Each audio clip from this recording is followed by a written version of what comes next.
I've been searching for a laser for a while, but whenever I'm looking for a laser, I'm looking for a giant, crazy bed machine that's thousands of dollars. This laser is under $300. As my first laser cutter engraver I've ever owned, looked at, been in the same room with, well, that's probably not true, but seen in operation, I'm actually pretty impressed.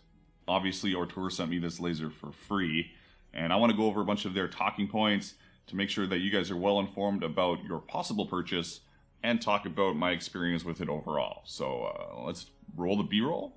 Is that something I do? So obviously the technical specs of something like this are incredibly important, but really the biggest selling feature for me is how incredibly easy it is to set up. A couple plugs, couple screws, and you're ready to go. You just got to understand the Lightburn software or your laser software of choice. One of the main things is its multiple safety features. If you bump it or it tilts, it's going to shut off the laser. If there's a hardware crash on your computer, or for some strange reason on the device itself, it's going to shut down as well.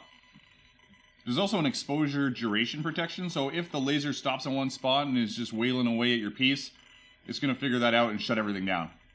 Right now we are engraving a Viking serpent onto leather. I know it's a stretch for me, but we're doing it. What the laser is going to do is going to do all your detail spots, and then once it's done, because of how I've layered it, it's going to cut around the edge. So the Laser 1 has 3 different laser modules depending on your needs: a fixed focus, short focus, and a long focus module. I've used the first 2. The last is for more heavy duty cutting and requires a small compressor to be added to it to clear debris. The laser will even do some pretty impressive grayscale, which is sure to interest a lot of you. There's a wide range of materials that you can use this laser on. I'm obviously going to be using it for leather, but you can use it anywhere from paper to steel. Remember, there are links to more detailed information in the description of this video, so check that out. Well, the piece we've been cutting out and etching during this video turned out, well, pretty awesome. You can see here. These are the first 2 items I did, and they were JPEGs, so they're a little pixelated.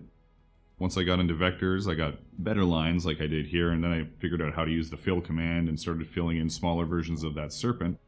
The latest thing I did was this wallet, where I did the serpent design, all the holes, and cutting out all the parts with the laser, which is pretty awesome. Well, that's about it for this video. Make sure you check the description for a wealth of information on the Laser 1, including a coupon code for $5 off and a chance to win a Rotary Roller, which is for cylindrical engraving, which sounds pretty cool. And until next time, keep on being creative in whatever it is you do.